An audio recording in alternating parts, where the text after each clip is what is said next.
I guess my first impressions, like they've added all the like proper UI things that needed to be done. Like they streamlined the actual play experience. It's a lot more new player friendly, right?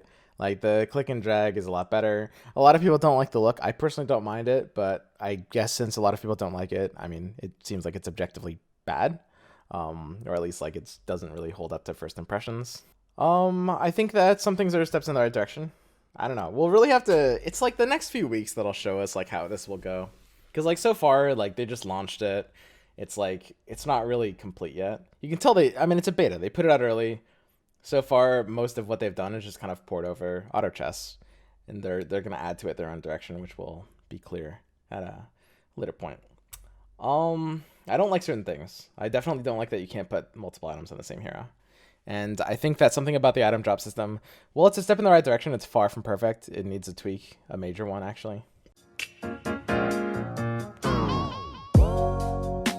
Okay. So let me start by actually checking out these new tribes. Where's the? Hang on. Am I being dumb? Here's items. Sorry, they changed all of this interface. So there's a lot of interesting new items. Like for example, I'm actually just gonna go through them. Okay. Blight Stone. Okay, you know what Blight Stone is. This is complete garbage. Don't ever buy Boots of Speed. Boots of the Martyr. Gain from receiving damage. This is Old Crown. It's kind of nice. I think Old Crown... Did Old Crown change because it was kind of OP? Because, like, damage... Mana from taking damage is better than mana from dealing damage, right? It seems quite good. Chainmail and Claymore. And this is something I really wonder. Is Chainmail better than Claymore? It's gotta be, right? Like 5 armor just scales so much better than 21 attack damage. This item probably looks good. I haven't like done the math, but I think it's probably pretty bad. I might buy it over Cloak, I guess. It looks like Chainmail, then Blight Stone, then Claymore, then Cloak. And I guess Vit Booster is ahead of all of those. I want to rank these starter items, honestly. So I guess it would go Vit Booster, then Chainmail, then Blight Stone, then Claymore, then Cloak. That's how I would put these ones, at least. However, maybe Cloak is actually better than Claymore or Claymore. Maybe Claymore just sucks. It depends on the build. Some builds will have heroes that can use Claymore better than others, for sure. There's Gloves of Haste, which is 20 attack speed as well, which is kind of similar to Claymore. It's a small DPS item. I would put it probably around the same rank as Claymore. It's interesting. It's very interesting. I don't know why there's no sound. There should be like music playing right now. Hang on, let me restart my game real quick. I'm just gonna like literally just relaunch this. You just get a choice when you beat each creep run, so it's kind of like buying items. You're not buying them with gold or any real resources except for like the opportunity. Yeah, here the sound is back. Does it just like disappear after a minute? That was weird. Okay. So, and then there's the global items, which is these are the interesting things. These are the new addition. I'm having some speech impediment. These are the new additions. These are the things you guys probably want to see. Embarrassment of Mishes. For the rest of the game, if you choose this, neutral rounds offer 1 additional item choice. Honestly, if you get this as your first item, if you get this in round 1, not in round 2 or 3, but in round 1, it might be worth it. I don't think I would really like this in round 3. But in round 1, it sounds like it could be worth it. In round 2, it seems possible. And in round 3, it seems bad. It really depends where you find this. Because if you get it in round 1, it buffs your round 2 and your round 3, which is important, right? This might actually be a snap buy on round 1, honestly. Like, for the rest of the game, you get 4 choices instead of 3. That's good. That is actually good. I think this might... If you get this on round 1, this might be first pick. We got Soul-Sucking Siphon, which is a Warlock buff thing. It doesn't look that good. You're going to take this, if you're thinking about doing something that's in Warlocks, you take this in Goblins for sure. If you've already picked up Unstable Reactor and you're going Mechs Goblins, pick up Soul-Sucking Siphon too. Because you have Alchemist, you're going to want to pair the Alchemist with like a Necro, Enigma, or Shadow Fiend. You're going to get the Warlock Pocket online. And basically, it's just good with Goblins as well. Just because... You know, they deal a lot of spell damage, so it's just like more healing on top of what they already have. It's better than like what these tier 1 items do. So basically, rule of thumb, this is good if you're going Warlocks. Trolls still go Warlocks. I mean, it looks like Warlocks are kind of easier to go now because they're a 2 of, right? They're not a 3 of anymore. So like if you're in something like Trolls where you have a Troll Warlord, you're gonna put in a second Warlock. You know, it's gonna be either Necro or Alchemist, probably Necro.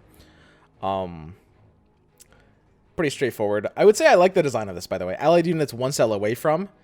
That's good design. This is the kind of thing I wish was more present in normal auto chess. I really like how this changes like positioning and how you have to think about the game. Strange Bedfellows. I haven't thought about this one much. Demon Hunters gain 30% pure damage for each unique allied demon unit. So, if you get this early, this could actually be pretty spooky. I mean, that's a lot. That's a big build. You're gonna be chunking, dudes. If you get this early, this could actually turn into a build. I wouldn't be surprised if Demon Hunters was an actual build now because of this. I should mention one more thing.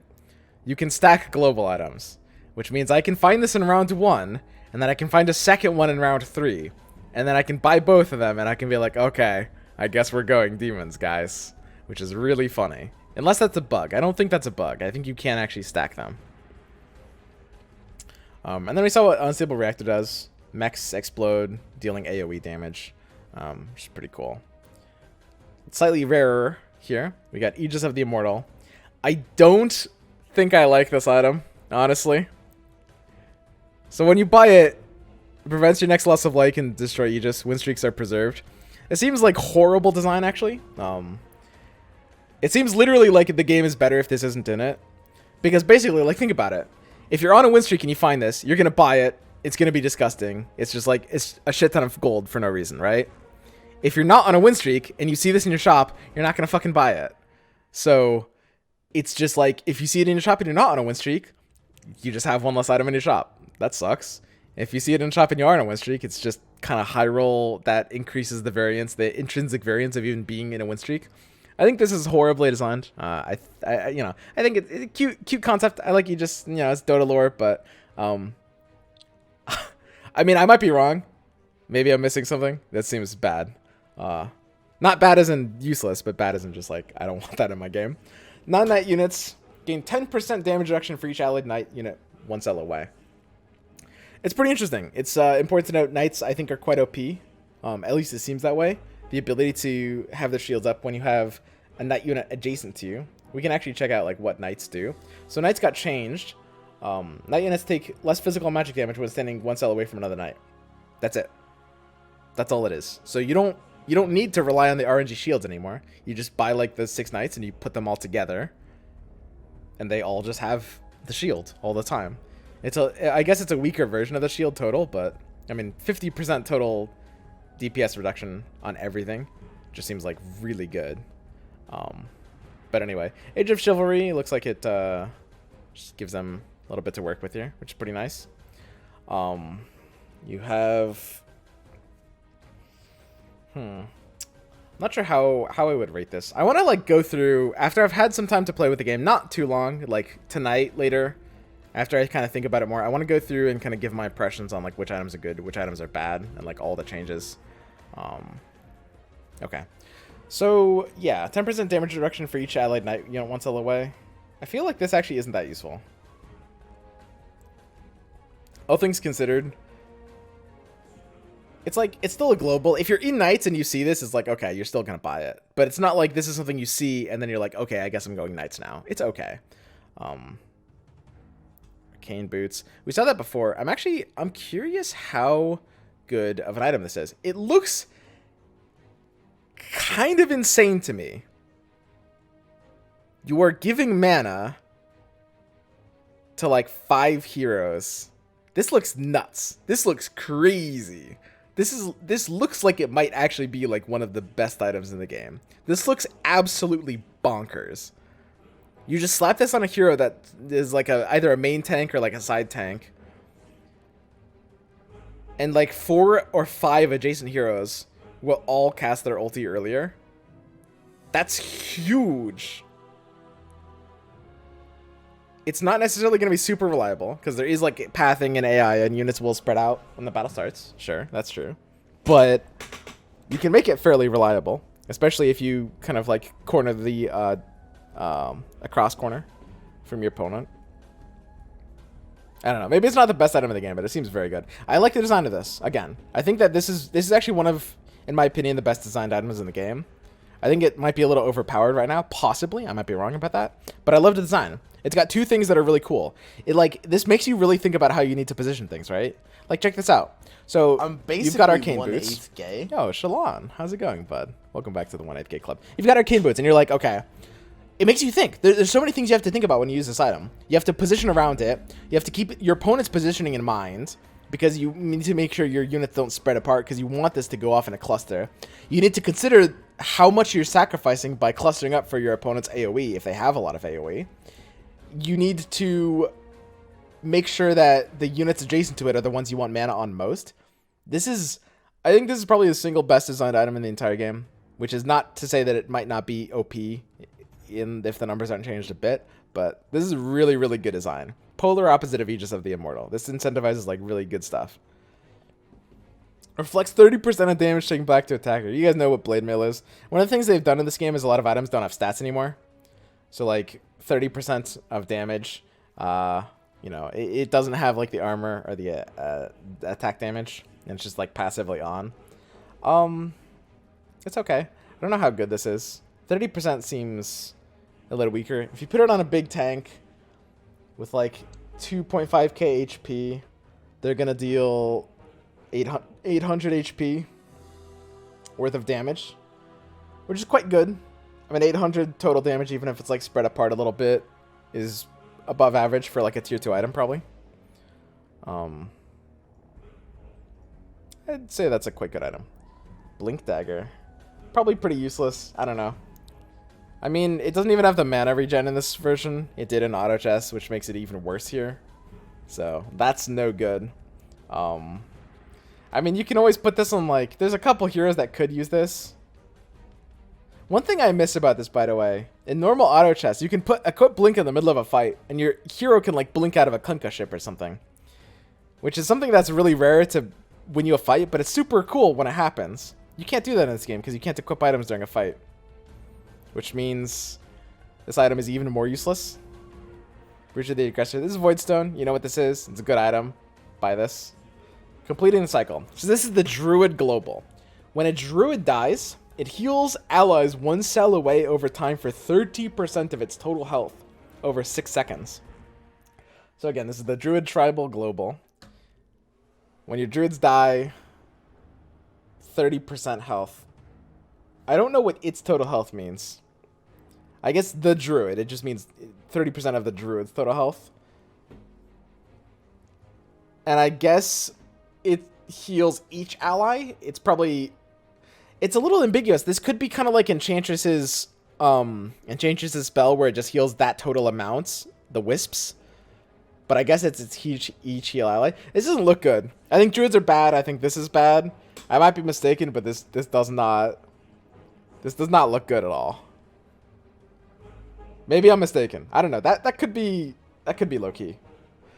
Coordinated assault. Troll units give 25%, 25 plus attack speed to allied units once a while. Very well designed ability. I love this. It's not all into the tribe, and it also respects positioning. This is just good design. Fall from Grace. So this is an interesting one. Human units count as undead. So basically, every human you has is now an undead. What I will say about this, you'll notice something about this. Let's go to heroes. This is a really, really important global. So let's, how do you sort? You just click resort. Sort by tier name. Wait, how do you... Oh, I guess you have to click on alliances. Okay, sorry, this is a weird interface. So let's go to undead. You'll notice something.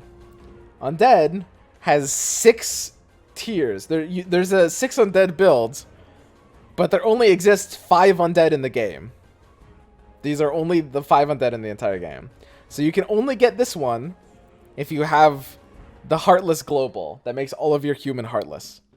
Another thing to be aware of is that in Dota, minus armor scales exponentially. Minus 20 armor is nuts for all enemies. This is insane.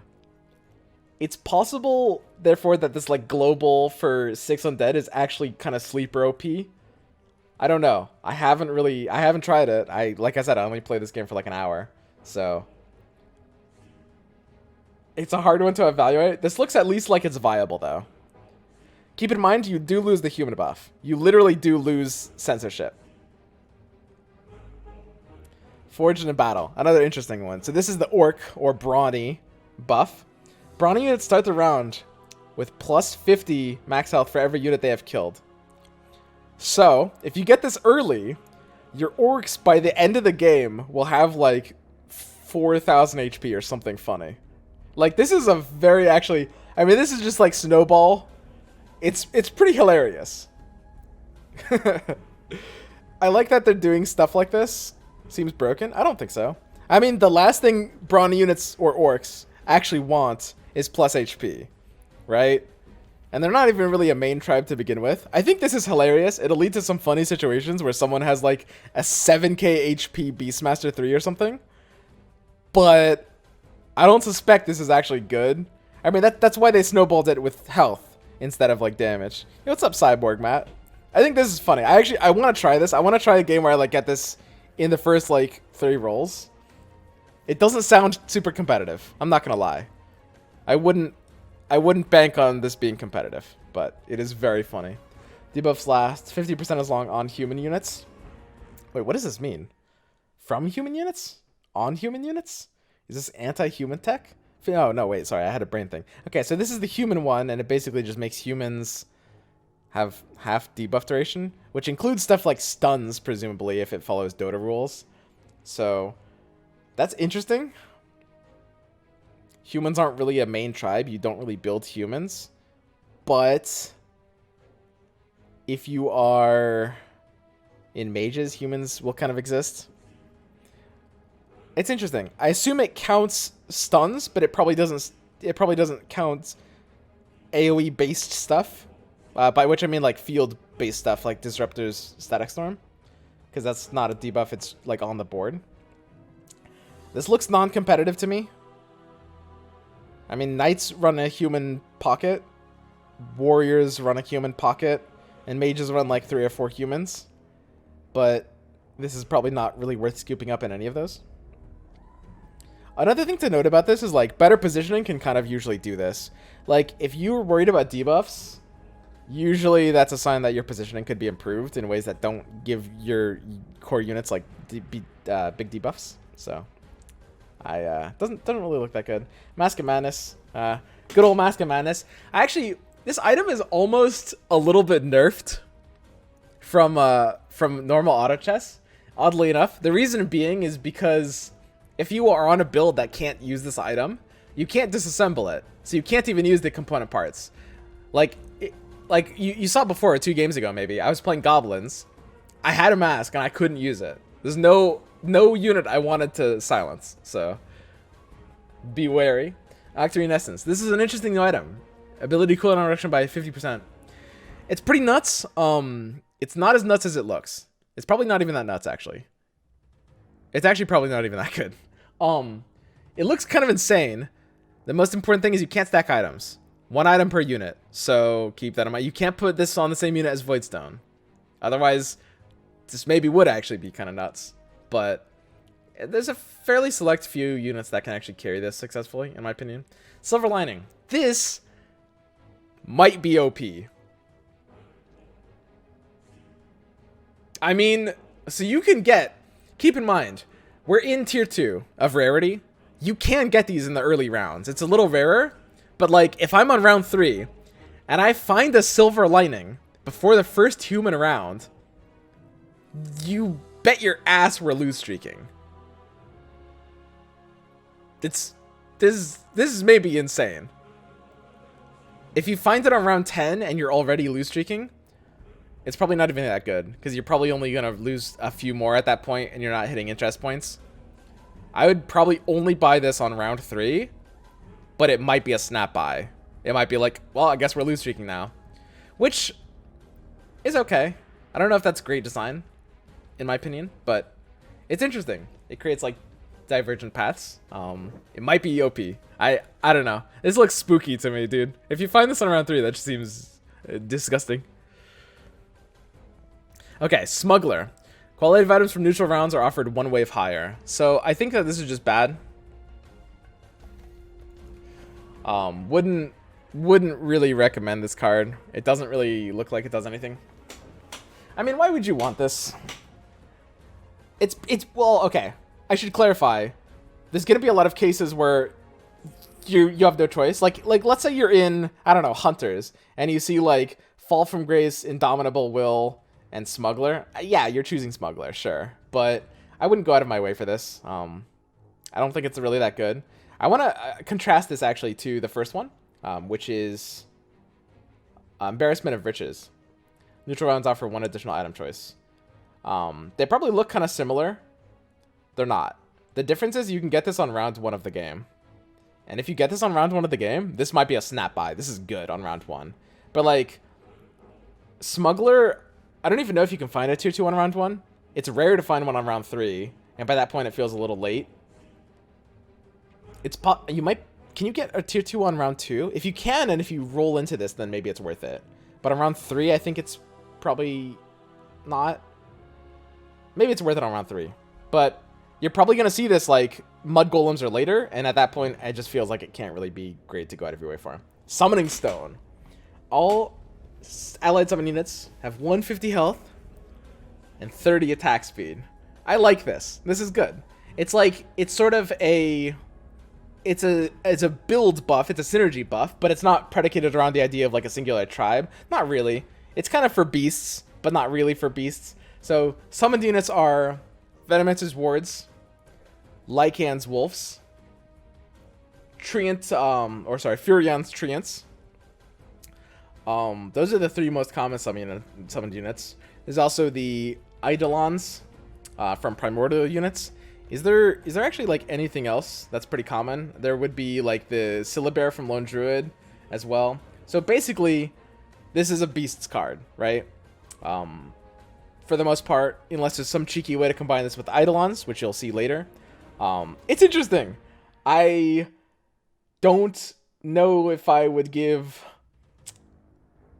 I mean, I think it's pretty good if you're actually in the Beasts build. You know, if you've got like Venomancer and Lycan, this actually looks really good.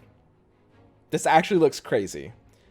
If you're in a game and you find this item on round 3, I think you auto buy this item, and I think you just like force like Beast summons. Because this is insane if you build around it. Or if you're already adjacent to Beasts and you see this on round 10, snap buy it. For the most part, I think you probably won't be in those builds, but the existence of this item is a buff to those builds. Because if you're in those builds and you find it on round 10, you're very happy. Here's the other beast one, Savage units. Savage is just the word for beasts. Savage units apply a stackable 10 damage per second bleed on attack. I don't know how long this lasts for. I think it lasts for like 3 seconds, if I'm remembering correctly. Is that right?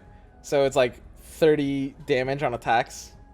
It doesn't really synergize with Beast passive. It almost like anti-synergizes with them though. It seems, because Beast passive increases your DPS, and this just gives you a flat amount that doesn't even scale with that. This looks like a much worse version of Summoning Circle. If you're in Beasts, you would so much rather get Circle than this. This honestly looks kind of bad, but I mean, if you're in Beasts and you see it and you don't see Circle, you are probably still taking it. Unstoppable. Warriors survive for an extra 2 seconds after receiving a killing blow. Oh my. Do summons count as beasts for Tooth and Claw? Okay, let's go back to that. That's a good question. I have no idea. I should have asterisked that. That's a good point. If they count as units for this, this is better than I gave it credit for. Honestly, Beasts might be OP. Like, if you now force Beasts, you have a good chance at picking up a Beast Global by 15, because you've got Mud Golems and Wolves, and Beasts have 2 Globals, basically.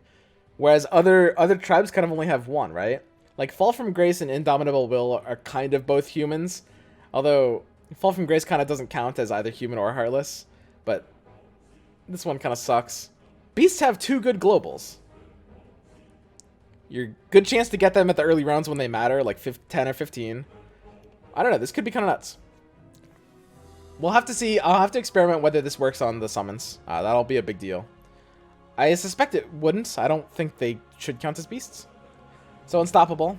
Yeah, warriors survive for an extra 2 seconds after receiving killing blow. This looks insane, actually. I think it's bad. And the reason for that is very simple, which is that opponents stop attacking them. So it's like you get a little bit of extra DPS off after they die, which is, if you understand auto chess, you'll know immediately this is the last thing warriors want. A, warriors don't really die very quickly. B, their problem is they don't really deal much damage. So 2 seconds of a small amount of DPS after they've already died, which they don't do very quickly, is kind of the worst thing ever. This looks probably super busted. I suspect this is actually quite garbage. They stop attacking? No, they keep attacking, but it's not much DPS. I don't know. It looks OP at first glance. I suspect it's pretty garbage, but honestly, I haven't given that much of a chance. I can help with getting some ults off. That's true. Kunkka can ult a bit better, but honestly, like, that's only going to matter for a couple rounds when he's level 1. The item system makes it a lot easier. Like, when you've got, like, look at these items. You've got Breach of the Martyr, Old Crown. You've got, like, the Vitality Booster and the Chainmail, which are kind of auto picks from tier 1. Like, you're much more often going to have a survivable item.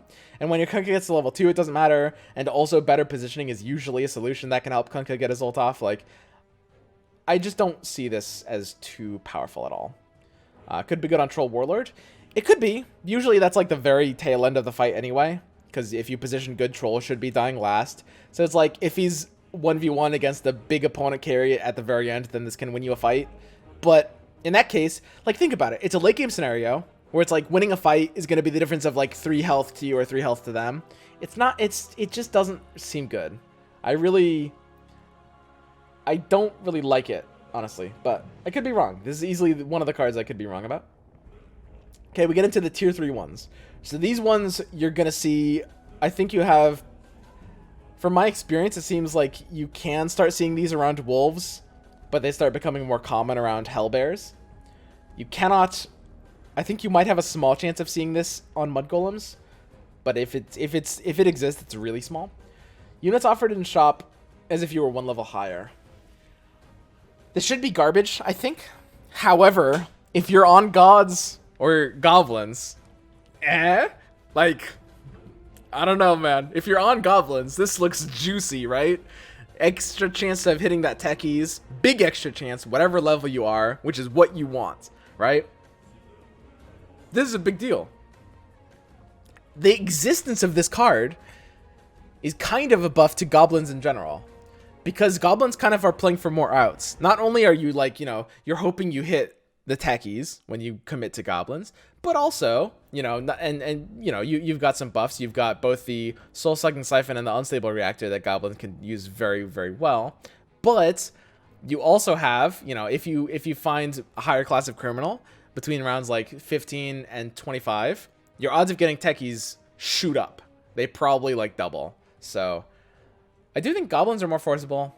This is probably only good in something that needs a 5-cost unit like gods or goblin. And honestly, those builds are kind of bad anyway. And honestly, gods also don't exist in this game right now. But I would definitely say that this item is considerable. It's not useless. It's almost useless. Don't buy this item unless you're in like goblins. Check the bodies. Here we go. The best item in the game, guys. Look at this.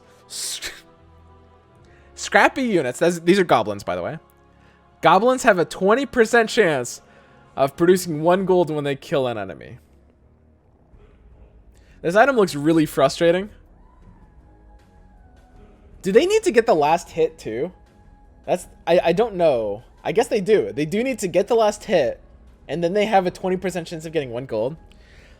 So I will say the fact that this is 3 cost, I think, makes this item automatically bad. I guess if you're in... You know what, though? It does increase your chances of finding techies, right? Cyborg Matt's confirming you do have the last hit. Okay. So then that nomenclature would also apply to the orc buff as well. Very important to remember. When the... for every unit they have killed, I assume that's the same. So brawny units will need to get the last hit as well. Keep that in mind. But basically, this looks bad. It's kind of the same thing as a higher class of criminal, where if you're in goblins already and you're looking for the techies, this can increase your chance of finding it by giving you a bit more gold. However, it's kind of shit. You're gonna get it late into the game. Gold is really useful early when it's hitting interest points. That's when gold is OP, right? Like when gold is on, when you're getting it from Silver Lining, this is nuts. You get these golds on like round 1, round 4, round 5, round 6. These 1 golds snowball your interest and your economy so much. But like you're gonna be hitting this. You're gonna have like 4 or 5 goblins. You're gonna be on like round 25. You're gonna be at 50 gold interest already. It might increase your chances of finding techies a bit. It's definitely pickable, but I wouldn't really scoop for that. Dragon's Horde. Now this is interesting. Dragon units gain 1% attack damage for every gold you own at the beginning of combat. So, obviously, it's a double damage when you have 100 gold. Now in auto chess, gold clamps at 100. You cannot go above 100 gold. I haven't tested it with Underlords, but even if you can go above 100 gold, there's a good chance you might not want to. So, you can basically pay 100 gold to give your dragons double DPS. However, if you get this in the mid game, it's kind of for free. Like, scoop this up on round 20 when you're still interesting and still economing. 50% increase on DPS to like dragons, which, listen, it's mostly Dragon Knight. We know who this is for. It's attack damage. It's DK. This looks crazy, guys. I just want to say, if you're in like DK or DK Knights, you get this shit. You click this shit. This is crazy. This is nuts. DK and DK Knights are already some of the strongest things in the game. For free, in the middling rounds, for free, you get 50% DPS increase on DK, because you're going to be floating the interest for a while. And then, in the late game, listen, 100 gold sounds like a lot. Listen, 100 gold is expensive. It's double damage on your DK. Like, this is crazy. This is nuts. It's a little win more, I guess, but kind of every good player should be respecting economy. I don't know, man. This is a good card. Go Dragons. Elusive targets. Elusive units, or elves in auto chess, are invisible for the first 3 seconds of a fight. So, check this out. These units cannot be targeted for the first 3 seconds of a fight. Which means, if your entire board is elusive units, your opponent's units, for the first 3 seconds of the fight, will just stand there like chumps. Unless they change that. Keep in mind, like, you know, everything I'm saying. Basically, I think this is good if you're using nothing but elusive units. And it gives you a reason to want to not have a single non-elusive unit on the board. Because let's say if you're in 6 elves, or 6 elusive. I'm going to say elf. I use Dota 1 names. If you're in 6 elves, and you get this, you're pretty incentivized to go to 9 elves and then take out your completers. So there's a few different elf builds. The most competitive elf build is probably not going 9 elves, probably. It's probably going 6 elves and then completing some of your side things. Like, for example, you would want to complete assassins with some like Queen of Pain, or hunters, because elves have like 2 hunters and 2 assassins. They need a third one of each of those. Hard to do when you're going 9 elves. But if you get this and you're in elves, suddenly maybe you're like, okay, let's go 9 elves. I don't want to put it in a unit that's not an elf, so that I can basically just prevent my opponent's units from doing anything for 3 seconds in the fight, which is a lot. 3 seconds is nuts. So this looks quite viable. Elves, I think, are one of the strongest tribes in the game. I have Scatty. 400 health. Slows enemies on attack. This doesn't give me stats. It doesn't tell me how much it slows enemies, so I don't know. It's not just move speed, it's also attack speed, I hope. I hope this isn't the boots of speed of tier 3 items. I mean, it's 400 health. Like, health is a good stat. Gets your stuff off. Slow down attacks. This item can't be bad. It's too good to be bad. When it, like, I don't know. I mean, it's simple. If you've got a global you want, pick that instead. If you don't, This is a good item. Pick this. Final Flash. Mages reset their cooldown and get full mana when below 30% health.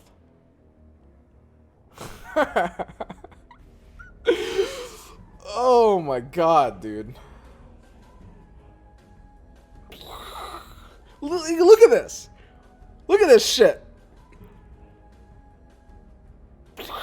That's crazy. What the hell? I will say one thing.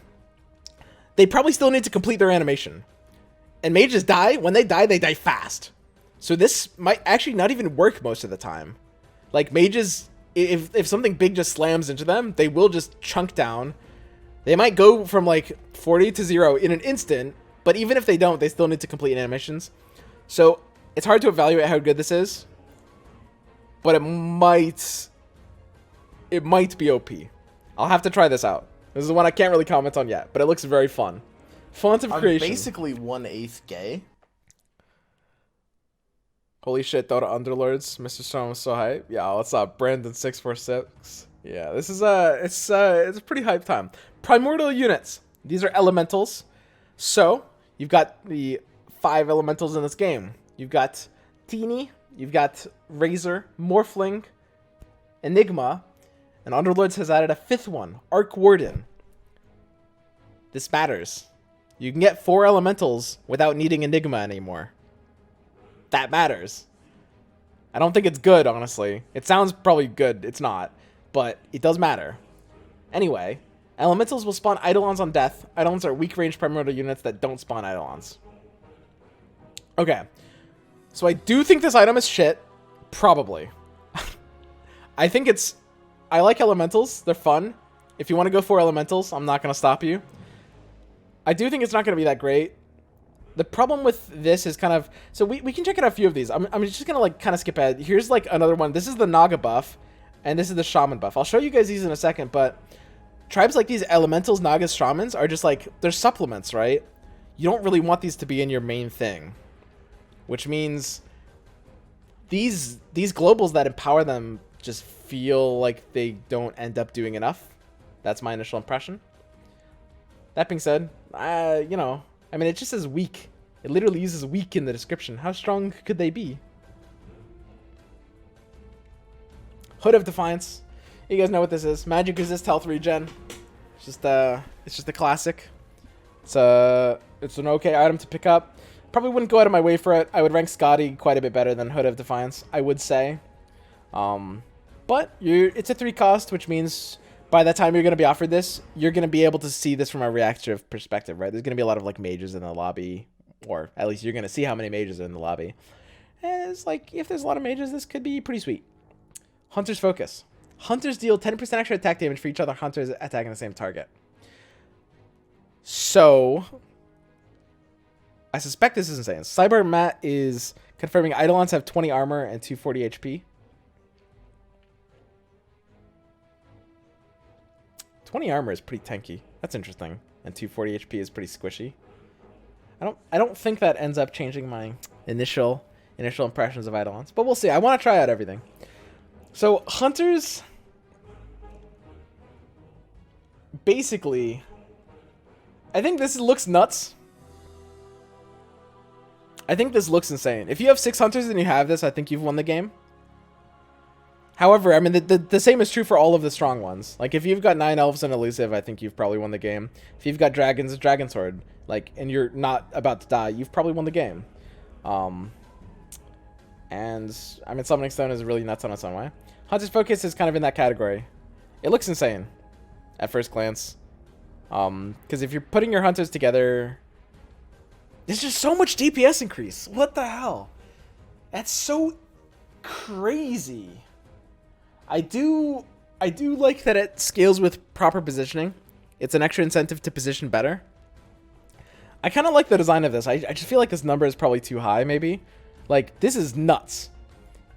Hunters deal 10% damage for each other hunter attacking the same target.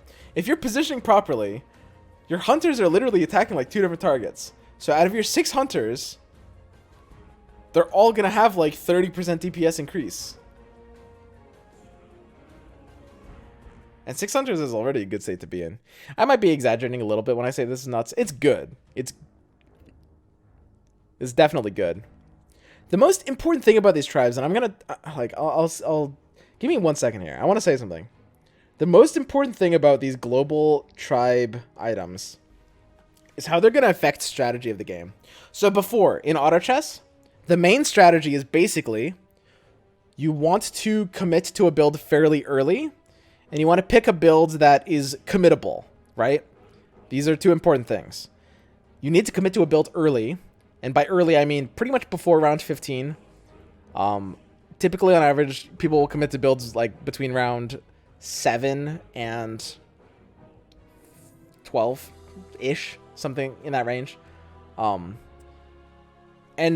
for this reason, because you need to commit early, otherwise you're limiting your interest too much by having a wide bench, but also just like kind of limiting your options by trying too many things and having a weaker board. But if you commit to something like goblins or gods, or even something like 6 assassins, something that requires a specific 4-cost unit or 5-cost unit, you run the risk of losing. So obviously gods and goblins are bad, but even at the top level, you can't really commit for 4-cost units too. You can't necessarily say for sure you're going to get a TA, a Dragonite, or a Troll, which is why 6 assassins falls off a bit, and why when you go knights, if you're going to have a longer game, you can be pretty sure you're going to get a DK eventually, but it's kind of hard to go all in for, right? You kind of want contingencies for if you don't find it for a while. Basically, these tribes, these items, and the timings you get them, like all of these items, are kind of going to change the timings and how commitment to strategy even works. Like if I'm in round 3 and I see a summoning stone, I'm going to click this card and I'm going to immediately commit to beasts. I think. I might be overrating this. We'll see. If I'm in round 3 and I click Silver Lining, I know I'm committing to a lose streak, no matter what. Like, so sometimes commitments will happen super early if you get a really good thing on round 3. It's unlikely that will happen. It's more likely what will happen is you'll be more incentivized to not commit until round 10. I think that this is going to be a big divergence of strategy between auto chess and this. In normal auto chess, if you've got like a good start, for like, let's say I got a CK2 and 2 Lunas on like round 5, I'm like, this is a Knight's game. Or, you know, maybe it's Knight's Trolls, maybe it's Knight's Dragon, but it's a Knight's game, right? In this, I don't think you can do that anymore. I think you have to at least wait until round 10. I think you want to keep like a second option open in case you get a really good item on round 10 for that second option. And that's the single biggest changes I think global items will have to the game. In terms of the strategy and like the pacing of the game, right? Keep that in mind. So if you're close to a creep round, don't snap off a commitment, okay? If you're on like round 13 and you see a good thing, be like, okay, this is pretty good. I'm probably going this. Let me wait until I get what 15 offers with the wolves.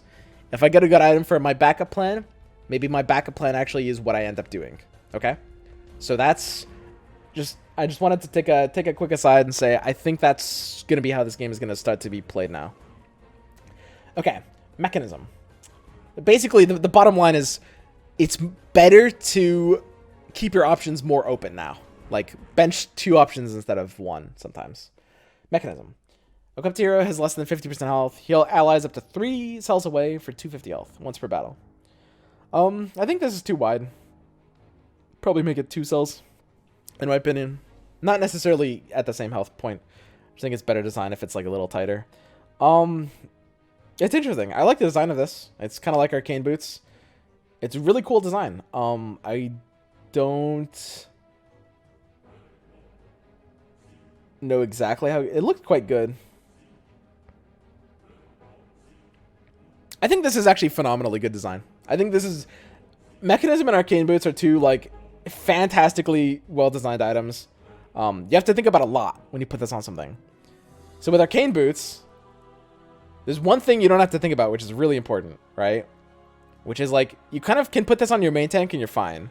Because restoring mana is fine if it happens in the first second of the game. But if you put Mechanism on your main tank, and it's something that doesn't die or it's something that doesn't have too much HP, you run the risk of your hero popping this before your other heroes even take damage. That's important.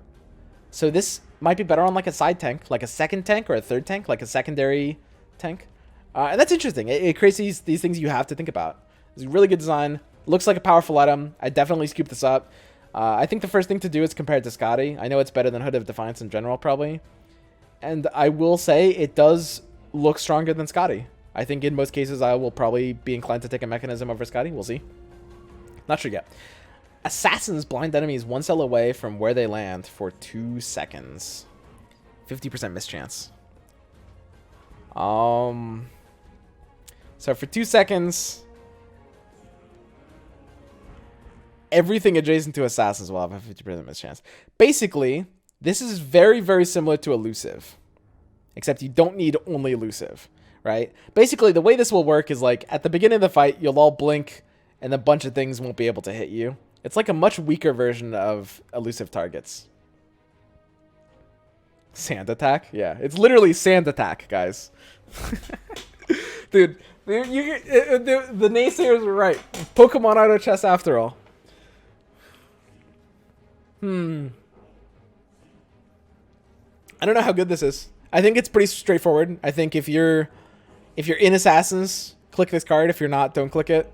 It's like, I don't think you really have to think about it more than that. It's definitely good enough to buy if you're in Assassins, and it's definitely bad enough to not if you're not. The question is, if I'm in Elves and I'm thinking like, okay, I've got 6 Elves, PATA, looking for that 3rd Assassin to complete an Assassin set, do I pick this item or not? Do I pick this item, but how do I prioritize this? Would I say pick it over a Scotty?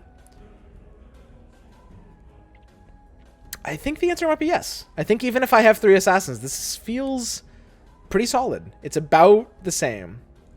I really will have to come back to that one, though. Not too sure. Retaliate. Naga, units attacking scaled or Naga units, will take 80 DPS for 3 seconds. Of course, that totals 240 for any mathematicians in the audience. This timer resets each time the Naga unit is attacked. So this doesn't say it's stackable, unlike bleeding, which means presumably it's not stackable. So it's not like 240 every time they attack.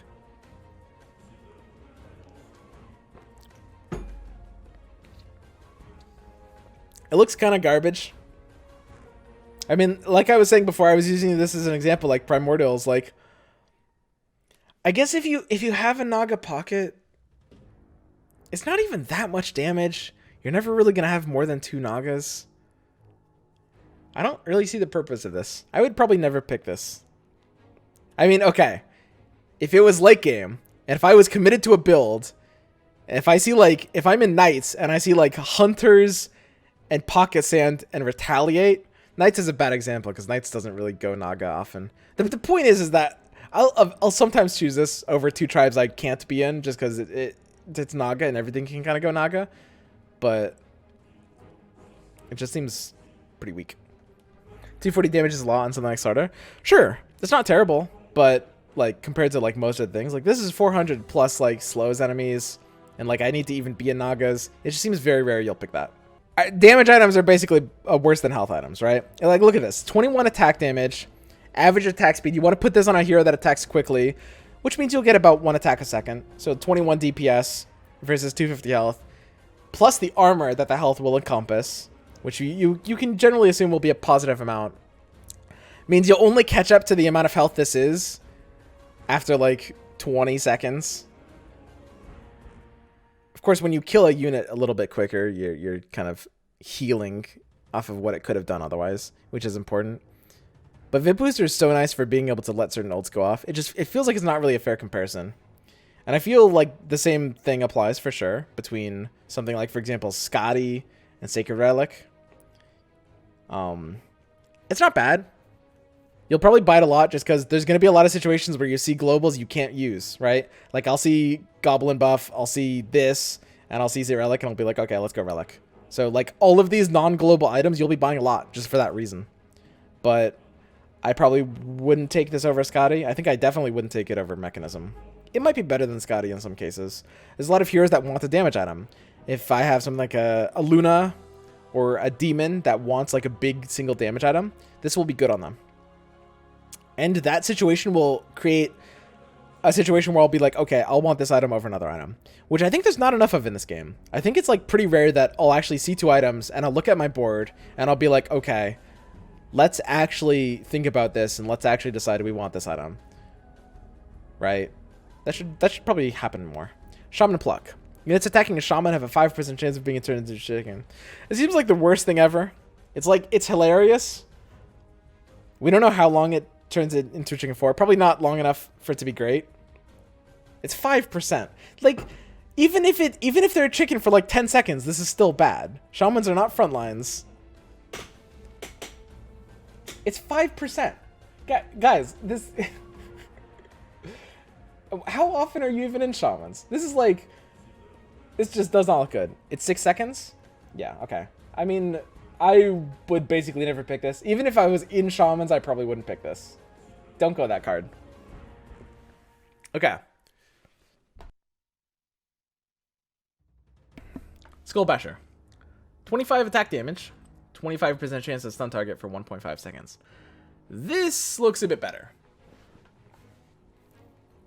So you can think of each attack as, on average, when you account for the probability, each attack is like a stun for about 375 milliseconds.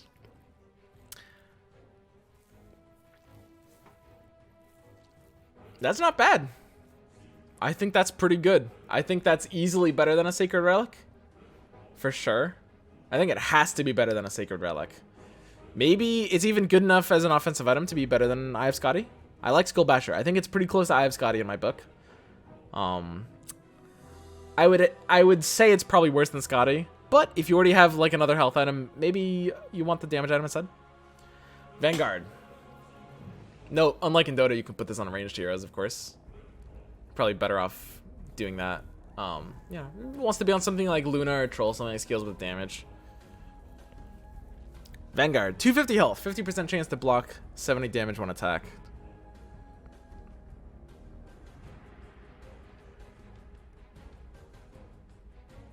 I mean, it's just Vanguard, you know? It's good. It's nuts. Obviously, 30 damage blocked on average. Less than that, because there's a lot of instances that would be below 70. This is pretty crazy. I think it's easily better than Scotty. I think it's easily better than Skull Basher. So the question is Vanguard or Mechanism? That's a hard question to answer. Vanguard might be better. It looks like from tier 3s, Vanguard and Mechanism are about, like, they're kind of tied for being top in my mind so far. Yeah, again, these are just my initial impressions, but Vanguard does look very good. Wicked Intent, opponent healing is reduced by 25 per unit cardless unit you have. So this is almost useless. Theoretically, you can imagine a scenario where like you have an undead board and your head's up against a player that has healing, and you see this on like a pack and you're like, okay, I'll click this. It's like healing is niche enough in this game already. There's not a lot of healing in this game. It's just not really a real card. Probably wouldn't give it much respect. Tier 4, these are the rare ones. You're probably not going to be really seeing these early at all. They'll probably be able to show up. You can probably luck into one on like Wild Wings, but probably not really going to commonly see them until Lizards. Or Thunderhide pack. So, Battlefury. Melee only. Melee attacks cleave 30% of damage to nearby units. That's very interesting.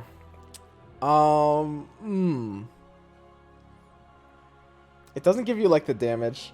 I mean, basically, at the end of the day, this card is nuts if you have like a melee carry like PA or maybe like CK.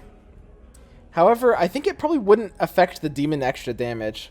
So maybe on something like CK, it's not even really good. It would probably affect like cleave stuff. So on Sven or PA, it would be really good. I know Sven's not in the game, guys. I assume they're gonna add like some of the same stuff. It looks pretty niche. It looks like it's probably a decent bit worse than normal auto chess, and there's a single reason why, which is in this game you can only have one item per hero. Keep that in mind. It's a big nerf to certain items. Like we were talking about it with Octarine Essence, not being able to double down with Voidstone on the same hero, and this is kind of the same. Like if I have a Battlefury, this can't really combine with other attack items, which does make it a bit weaker. It's probably just generally good if you have a big heavy hitter on a melee unit. I would say this looks a little underwhelming, but I could be wrong. BKB, is it just the auto buy? I mean, part of the reason BKB is good at normal auto chess is it's kind of easy to make, and it comes with good stats. This is tier 4 rarity, so this is rare. Doesn't have stats. I mean, it's still magic immunity, right? It's a little situational. I think that this is definitely situational. This is not an auto buy. I think if you're like, you're going to often see this when there's like 4 players left in the lobby, and like maybe only one of them has a board that you really care about BKB on. And maybe you don't go BKB in favor of another item in that case. I think it's definitely a bit situational. But overall, I would say this is very good. Being able to be like immune to stuns and damage is really nice. Especially if you have one big hero, you just want to put this on. Daedalus is just like a big DPS, big crit boy. What can I say? I mean, you guys know what this is. This is Daedalus. Huge DPSer card. I would definitely recommend it if you have someone who needs DPS. I mean, you're going to buy this a lot just because you're going to see it paired with a lot of like globals that you can't run. Dagon. 800 damage to a random enemy unit that has 50% or less health once per battle.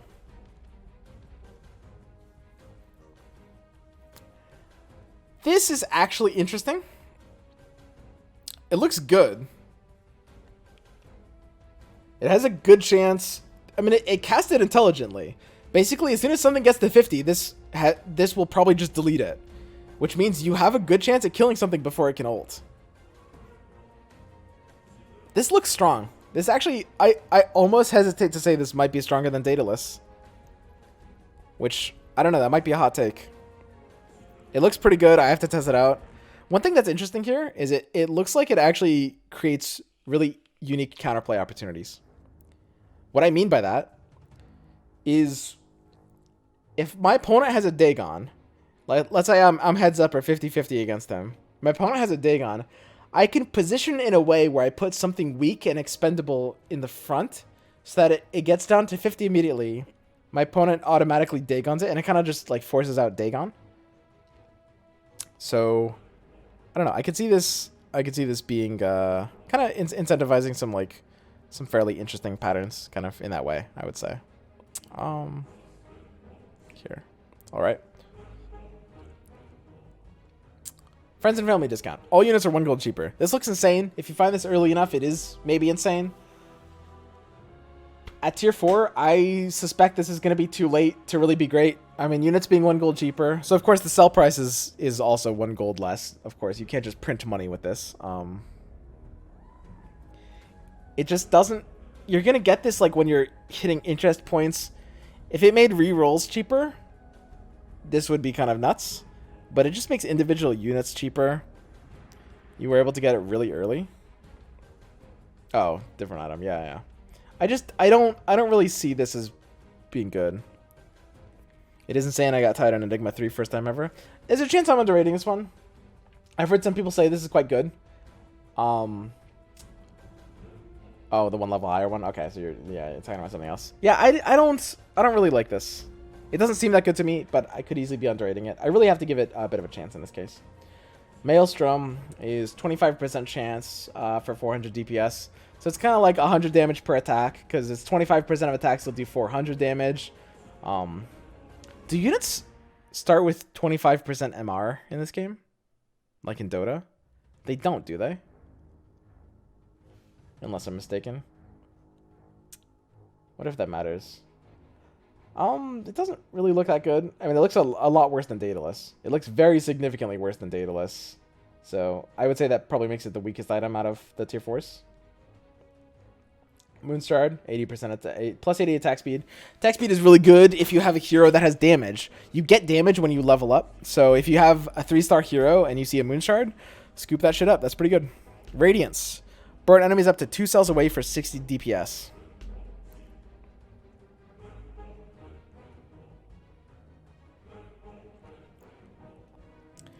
It's not really that good, huh? Up to 2 cells away. It'll probably be burning about 5 enemies at a time. Maybe 6 enemies at a time. Maybe 7. Let's say 6. So it's a similar DPS to Maelstrom. It's actually even weaker than Maelstrom. Honestly, Radiance looked better before I thought about it. I don't actually think this is that good. I think it's open to counterplay.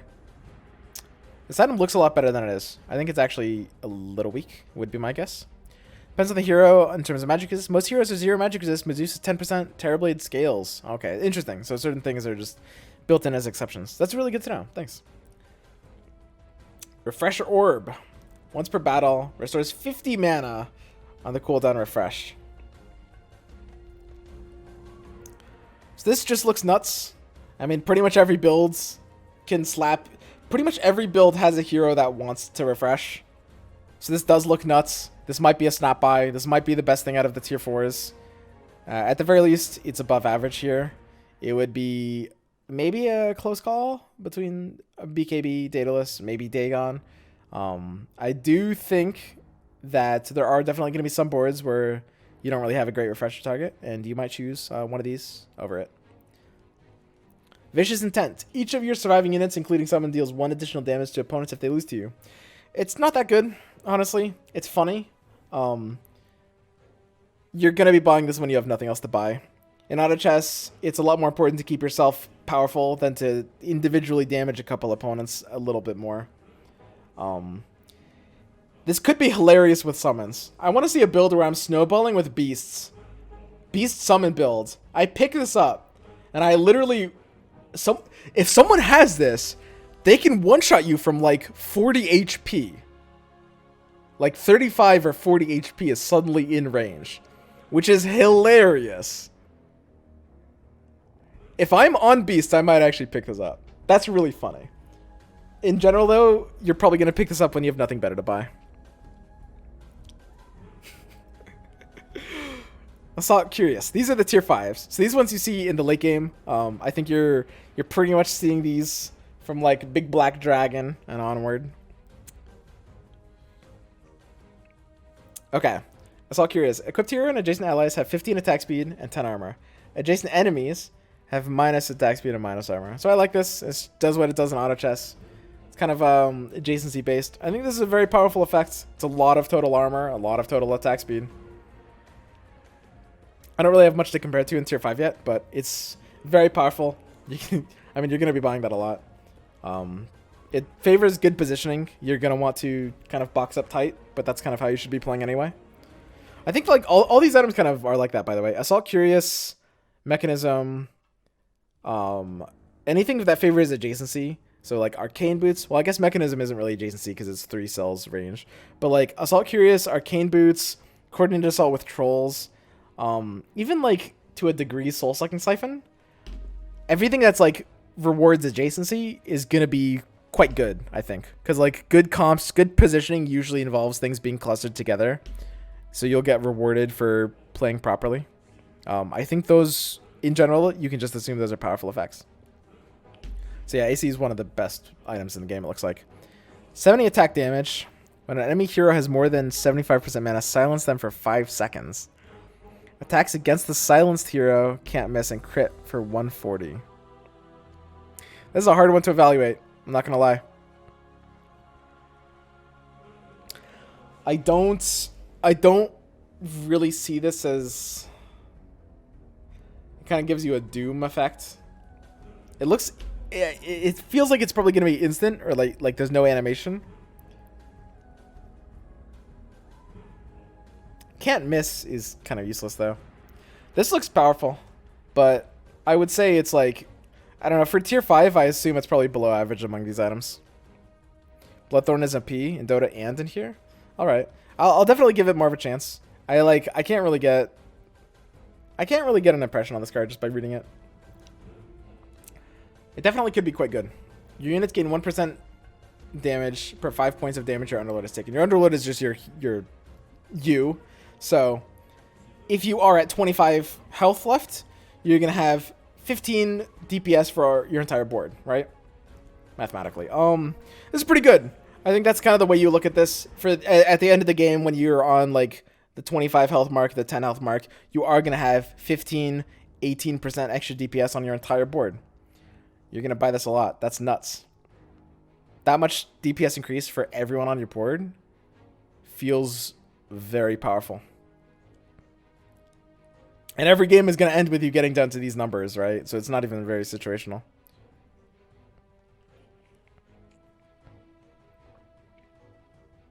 Like, it's not like... The thing about Desperate Measures is it's not like you're going to be at high health at the end of the game and you're going to be like, well, I have too much health, I can't buy this. Because, like, if your health doesn't go down, you're going to win anyway, right? So, like, you assume you're going to start losing, your health starts going down, and suddenly you get stronger. So, like, don't let the fact that you have high health dissuade you from buying this item. This item is good. Divine Rapier. 330 attack damage. If Divine Rapier is in combat and you lose a round to another player... He gets the Divine Rapier. Ah, good old Rapier. I love this. That's really fucking funny, dude. This is gonna lead to some crazy situations. In general, don't buy this item. However, there's gonna be some situations where you can actually... 330 attack damage. Honestly, this is like... Maybe this is actually better. If you have, like, something good, because you can take this off of your unit, too. Like, if you're worried about losing until your board is good, you can wait a bit, you can buy it, and then if you're worried about losing, you can actually stash it for a few turns. Then, like, you're looking for a Luna 3 upgrade. You get the Luna 3 online, and then you slap the Rapier on it suddenly. I don't know, dude. This could actually be good. Just, like, stash it until you wait for a 3-star. Be a little safe. It's 330 attack damage, guys. It's probably bad. I mean, when you actually, like, calculate, like... Let's look at Daedalus. Daedalus is 80 attack damage. 30% chance to crit for 30% damage. Yeah, that's actually not that much.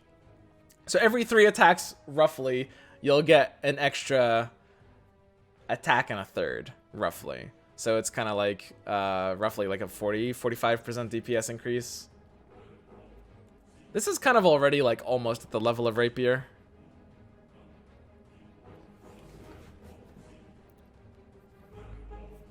Wording implies you could still lose it in your stash? No, it says if it's in combat. If it's in your stash, you can't lose it. I don't know. This is actually viable. Hilariously enough. And I love that it's viable. There's actually going to be situations where you're like, oh, I guess I have to go Rapier this game. This is a really cool addition to the game. It feels a lot more viable than it is, at least when I played in Dota. Like, this kind of was mostly a troll item that you just, like, don't really buy. But here, it's like, there will be some cases you buy this, and you have to all in on this, which is really cool. Expanded roster. +1 unit cap. This might be crazy. I mean, you can take any comp and slide in like a level 2 Kunkka into that comp.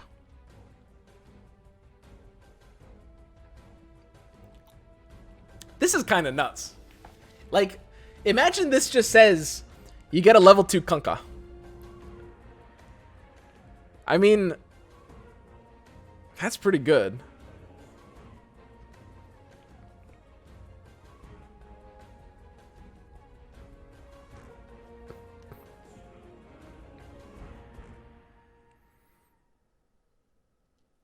Rapier's still in Kunkka Amber shenanigans? Oh, dude, I used to play Kunkka in Dota.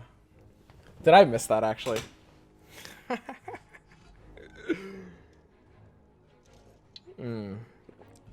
I remember doing an exploit for a bit when it was possible. There was a small amount of time in like pub games where you could like attack cancel to guarantee that you got the crit off. Because the crit sound played at the start of your attack animation. So if you listen for it, and if you have really fast reflexes, you can, like, basically, what I would do, I would play Kunkka. I'd have one of my teammates, like, get me a Daedalus really early. Just by, like, helping farm, just proper support in mid. And I would blink in. I would attack cancel, like, 3 times after Xing myself until I got the crit sound. And then I would just, like, get a crit on my Tidebringer. I don't know. It was really fun to do that until they fixed it. Alas. I think they fixed it, right? Anyway, old man swim stories aside, +1 unit camp looks nuts. This is just good. I don't know. It's hard to evaluate. This might actually be like the single best item in the game. Like one extra just like Kunkka chilling on your board is like a big help for your fight. By the way, everything stacks, so a global item like Retaliate or Reactor just keeps scaling up if you can buy more than one. Yes. I believe, and correct me if I'm wrong, Cyborg Matt, but I do believe that if you do have one, the odds of getting a successive one does decrease. Iteratively.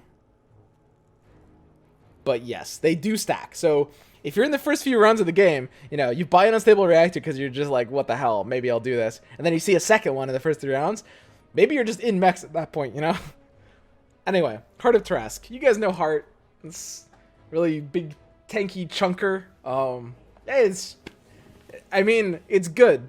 It's honestly, it's hard to even like compare how good this is. 1000 HP plus the regen.